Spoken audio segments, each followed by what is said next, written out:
안녕하세요. 이번 시간에는 코칭의 기술 세 번째 피드백에 대해 알아보는 시간입니다. 지난 시간에는 경청에 대해 알아봤는데 실제 생활에서 조금씩 활용해 보셨나요? 뭐든지 배우는 것은 금방 잊어버리죠. 실제로 써봐야 익혀집니다. 이번 시간에는 다룰 피드백 내용도 잘 숙지하시고 바로 실생활에서 활용하시면서 익혀나가시면 코칭을 더 빨리 익힐 수 있을 겁니다. 그럼 오늘의 강의를 본격적으로 시작해 보겠습니다. 먼저 피드백의 정의에 대해 알아보도록 하겠습니다. 피드백의 사전적인 정의는 다음과 같습니다. 피드백이란 어떤 행동의 결과가 처음 목적에 부합되는 것인가를 확인, 그 정보를 행위의 원천을 되돌려 보내어 적절한 상태가 되도록 수정을 가하는 일입니다. 몇 년 전에 유행했던 책 가운데 말콤 글래드웰이 쓴 아웃라이라는 책이 있었습니다. 그 책에서 1만 시간의 원리에 대한 자세한 내용이 있어서 한때 많은 사람들의 입에서 오르내린 법칙이기도 하죠.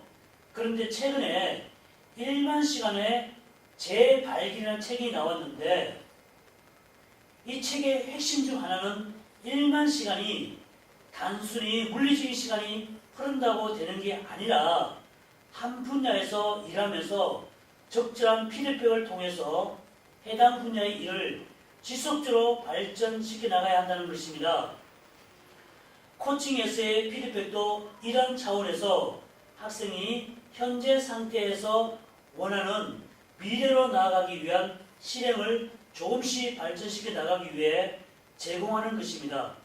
이번 시간에서 코칭에서 활용하는 대표적인 세 가지 형태의 피드백을 소개해 드리도록 하겠습니다.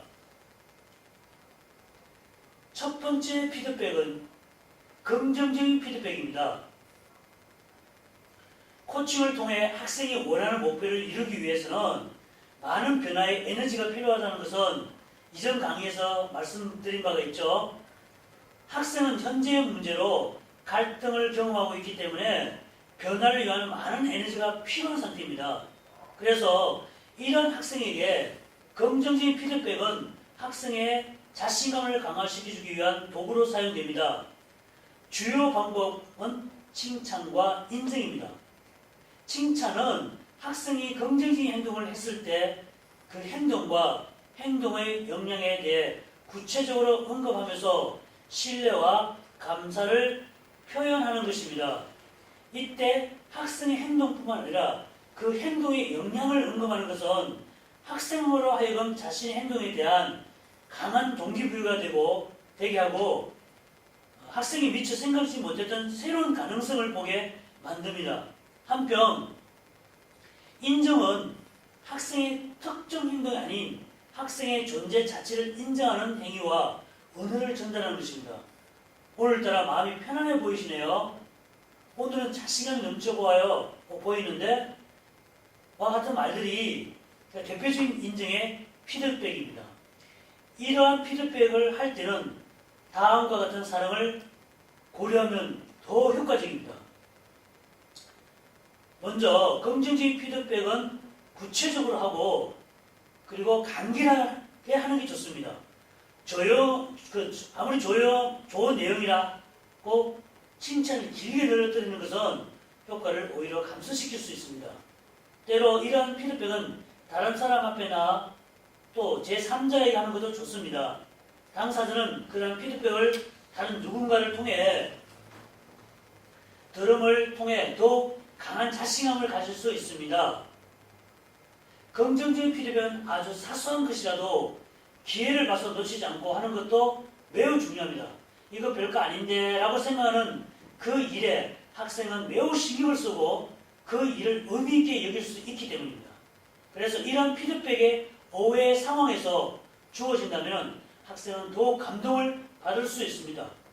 또한 긍정적인 피드백은 단지 좋은 결과에 대해서만 아니라 그 과정과 노력에 대해서도 해 주어야 합니다.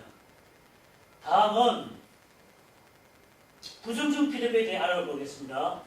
부정적 피드백이란 잘못된 생각이나 일 또는 행동에 대해 잘못했다고 본질적으로 지적을 하는 형태의 그 피드백을 말하는데, 이는 요즘 유행할 말로 팩트폭력이라고 할 수 있습니다. 이런 부정적 피드백이 꼭 나쁜 피드백은 아닙니다. 사용하기에 따라서 때로는 부정적 피드백, 즉 학생이 정신을 차리도록 냉정한 사실 있는 그대로 보여주는 것도 학생으로 하여금 강한 동기부여가 되어 앞으로 나아가게 할 수도 있습니다. 반면에 코치의 조소나 비난 또는 주관적인 판단이 들어있는 상태에서 하는 그 부정적 피드백은 나쁜 피드백이라고 할 수 있기 때문에 코칭에서는 이러한 피드백을 하지 말아야 합니다. 마지막으로 코칭에 사용하는 피드백에는 건설적인 피드백이 있습니다. 그 건설적 피드백이란 코치와 학생이 다음에 더 잘할 수 있는 에너지와 방법을 공유하는 것을 말합니다. 이런 피드백을 할 때는 다음과 같은 순서와 방식으로 진행하는 게 좋습니다. 먼저 학생이 그 행동 중에 어떤 부분이 잘못되었는지를 명확하게 알려줍니다. 그리고 그로 인한 여러 가지 부정적 결과에 대해서 알려줍니다. 이 과정을 통해 학생은 코치가 단지 학생의 잘못을 지적한다는 느낌보다는 학생의 앞날을 함께 진심으로 염려하고 있음을 인식하게 됩니다. 다음으로는 코치는 학생의 행동이 바람직한 결과로 수행될 수 있었던 방법에 대해 알려주는 방식으로 피드백을 해줍니다. 그래서 건설적 피드백은 학생의 실수나 잘못에 대해 지적하는 게 아니라 함께 대안을 찾아 앞으로 나아가기 위해서 하는 것입니다. 이런 피드백을 하기 위해서 코치와 학생 간의 신뢰 형성이 매우 중요한 전제 조건이 됩니다. 만약에 코칭 초기이거나 아직 학생과의 그 라포 형성이, 그 신뢰 형성이 충분히 되지 않았을 때는 이런 방식의 피드백은 삼가하는 것이 좋습니다. 이상으로 코칭에 사용하는 피드백 기술에 대해 배웠습니다. 이번 강의까지 코칭의 기본적인 기술은 모두 다 배웠습니다. 간단하게 이론적이지만, 하지만 이런 기술은 어디까지나 코칭의 걸음마 단계라고 보시면 됩니다. 이런 기본기가 코칭 프로세스 안에 자연스럽게 녹아들고 코치의 의식과 역량과 하나가 되어가지고 나타날 때 비로소 제대로 된 코칭을 할 수 있습니다. 그래서 다음 시간에는 코칭의 가장 기본적인 그 프로세스에 대해 다뤄보도록 하겠습니다. 그럼 다음 시간까지 안녕히 계십시오. 수고했습니다.